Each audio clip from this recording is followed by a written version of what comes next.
Welcome to This Explainer. Today we're diving right into a seriously fascinating and honestly kind of uncomfortable piece of source material called Barriers to Virtue.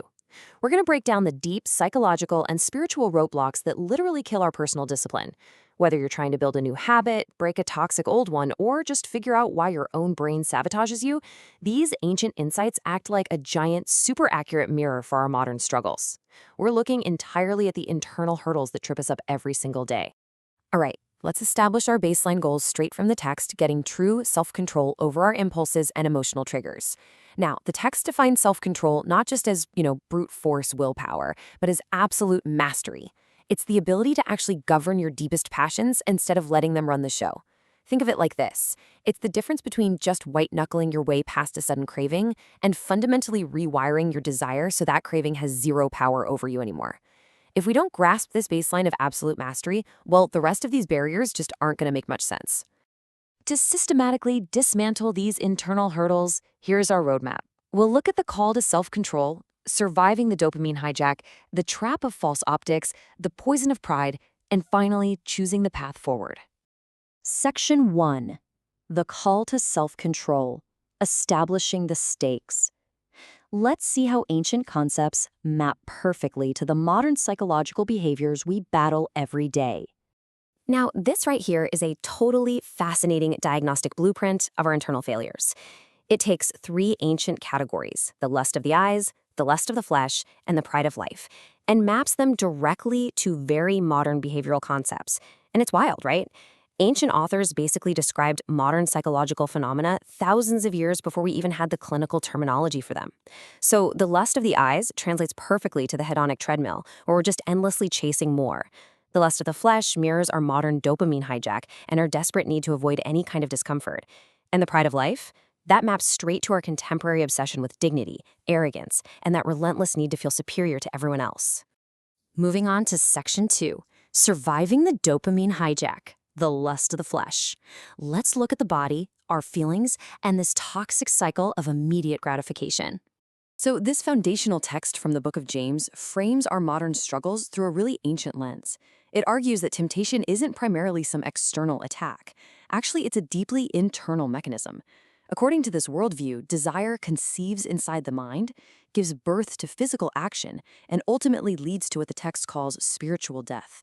It's a methodical, entirely predictable progression happening right there within our own biology and consciousness. In modern terms, as the source breaks it down, this is basically the experience of being trapped in an internal cycle of impulse and gratification. You're craving that immediate chemical hit over your long-term spiritual and mental health. I mean, our brains are literally wired to seek the path of least resistance, right? We often let a passing, toxic desire take root simply because we want that neurological pull, that quick, comforting hit of dopamine. The source warns that when we do this, we're willfully ignoring the consequences. We're effectively trading ultimate vitality for a fleeting, momentary chemical release. And honestly, it's a losing game. Now, we often rely on this completely flawed narrative where we just point fingers. We blame our stressful day, our genetic wiring, or maybe our unfair circumstances for our lack of discipline. But the stark reality presented here is much, much harsher. We are the ones willfully cultivating these appetites. We are actively watering the very weeds that choke out our self-control, feeding the exact desires that inevitably drag us away. Which brings us to a crucial diagnostic question. When an enticing desire triggers your mind, do you remain a victim to your biology and circumstances, surrendering to that immediate pull? Or do you take absolute ownership of your own appetites and kill the impulse before it conceives? This right here is the core application of the material. It forces a hard decision. Are you going to direct your own mind, or are you going to let your mind direct you? All right, Section 3, the trap of false optics, the lust of the eyes. Here, we shift our focus outward to deconstruct how we obsess over curating our public image. The source uses this really intense verse from Proverbs to argue that just doing the right thing isn't actually enough if your internal motivation is simply to curate your personal brand. It highlights that outward spiritual or moral actions become, well, detestable when the hidden intent behind them is entirely self-serving. This absolutely exposes the barrier of perception. The material argues that we frequently use our good deeds purely to manipulate how we're perceived by the watching world. I mean, think about how often people broadcast their charity work or moral stances on social media just to gain social currency. According to the text, when we do this, our religious activities and clean habits are reduced to nothing but theatrical props. We're bringing our offerings not out of genuine devotion, but literally just to purchase public praise. The flawed narrative tells us, hey, as long as my external habits are clean, my character is solid. But the spiritual reality proposed here cuts way deeper. It accuses us of aggressively exploiting holy practices just to curate a pristine reputation. It's essentially PR masquerading as piety.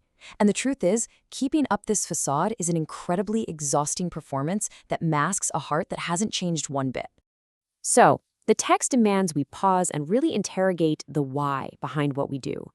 When you perform a spiritual duty or make a sacrifice, are you doing it with a hidden intent to polish your public image? Or are you offering it out of a pure heart that seeks only the approval of God? The source material flat out refuses to let us hide comfortably behind our outwardly good behavior. Moving to Section 4, the poison of pride, the ego.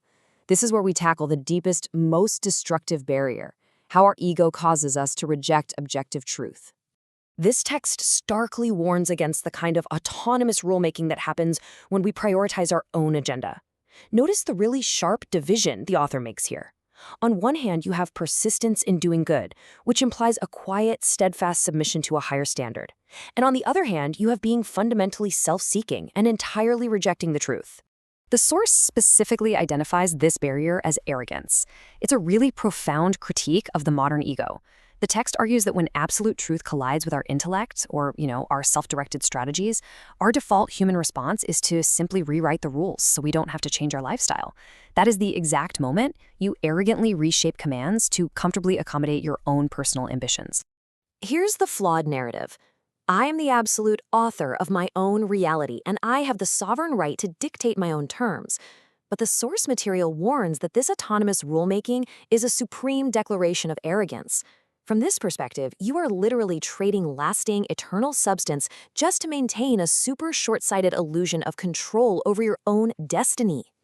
And that brings up a pretty harsh, analytical, binary choice. When God's truth demands that you stop seeking your own agenda, do you arrogantly reject those words to maintain control over your life, or do you collapse your self-seeking strategies and submit to supreme authority? It's an uncomfortable question, for sure, but a totally necessary one.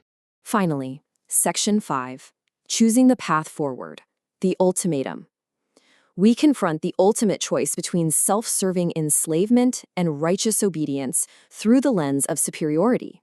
The source uses this verse from Philippians to show that you can actually be doing the exact right thing, even sharing profound spiritual truths, but doing it for entirely toxic, competitive reasons. Yes, even the presentation of truth and holy work can be tragically corrupted into a toxic theater of rivalry, where the real goal isn't to help others, but just to defeat them. According to the text, we often take the very things meant to build up a community and totally twist them into tools to prove we're better, smarter, or more disciplined than our peers. I mean, think about how easily a study group or a community initiative can suddenly become an intellectual battleground. This is where theological knowledge and ministry success are weaponized purely to build a platform of spiritual elitism. It becomes way less about goodwill and much more about simply winning a match. There is a massive chasm between operating out of genuine goodwill toward a community versus serving merely to outshine your peers. The flawed narrative whispers that your knowledge and success elevate your spiritual standing. But the reality outlined here, it's that you might just be converting the gospel itself into a strategic tool to feed your own pride. As we wrap up this explainer, we're left with one final, provocative question. When you engage in spiritual conversation or service, are you driven by a competitive desire to outshine others and feed your own superiority? Or are you acting purely out of genuine goodwill and love? Understanding these internal barriers, from the dopamine hits of the flesh to the theatrical optics of the eyes to the arrogant superiority of pride, is the only way this text says we can ever begin mastering true self-control. So, what's driving your path forward? Take a moment to really reflect on that. Thanks for joining this explainer, and I'll catch you next time.